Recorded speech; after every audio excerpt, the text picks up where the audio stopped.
Because of the violence that exists on the surface everywhere, you have to expect that there are going to be such explosions. And much of that violence comes from the state. Many have noted that curbing state violence through even meager historical civil rights measures still functions to protect the elite. Every civil rights bill in this country was passed for white people. Some very, very good friends of mine were killed by bombs that were planted by racists.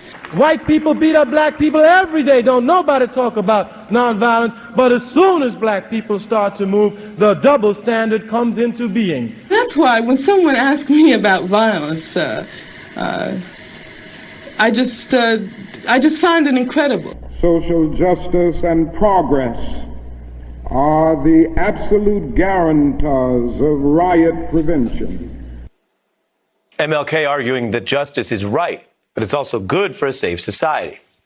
And when we face racism, we must face that for all the talk about nonviolence in the 60s or now, it's of course violence that took down many black leaders. We all know what happened to Malcolm.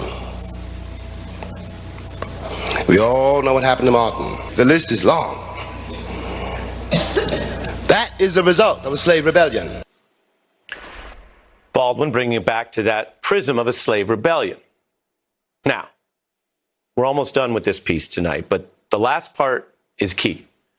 Because this history lives on. These same dilemmas about radicalism and racism were later tackled by a 34-year-old American who had yet to win any political office, recounting why Malcolm X inspired him as an even younger man.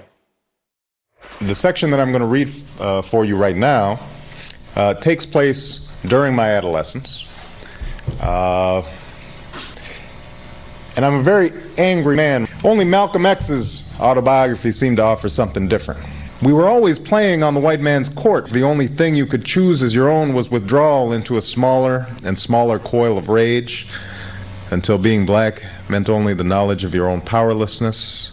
Should you refuse this defeat and lash out at your captors, they would have a name for that too, a name that could cage you just as good, like paranoid, or militant, or violent, or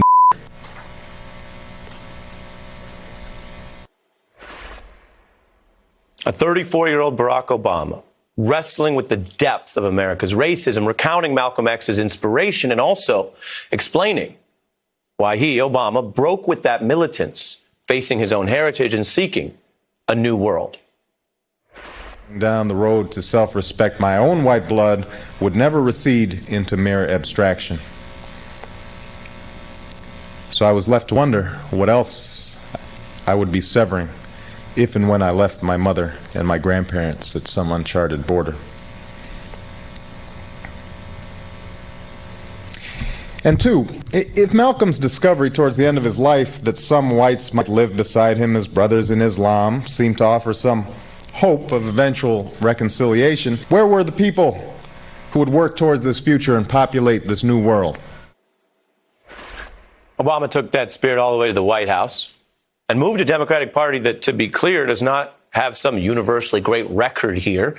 There was racial progress in the civil rights era, and then many Democrats took steps backwards in fortifying mass incarceration. Democratic politicians don't admit it, but there are certainly elections where Democrats don't offer enough contrast on ending systemic racism. But all this history is news tonight, because this year's not one of those draws. This year's a fundamental reckoning. This year, people are rising. A movement is growing, diverse in race and age and geography. And we are facing the ultimate contrast, confronting a man who fomented racism long before he was in politics, who rode the racist birther lies against Barack Obama as his ticket into the Republican Party, who pledged to make bigotry U.S. policy. This is what is on the ballot now. So every voter must answer, are you for or against this? Let's all hate these people, because maybe hate is what we need. The first thing they do is start shouting police brutality. He was born in Kenya and he lived in Indonesia. The state of Hawaii says this is official. He was born in Hawaii. A lot of people do not think it was an authentic certificate. Total and complete shutdown of Muslims entering the United States. Knock the crap out of them, would you? Seriously. I will pay for the legal fees, I promise. Will you unequivocally condemn David Duke? I don't know anything about David Duke. I'm just talking about David Duke and the Ku Klux Klan here, but... I don't know, honestly, I don't know David Duke. Look at my African American over here. We're building a wall.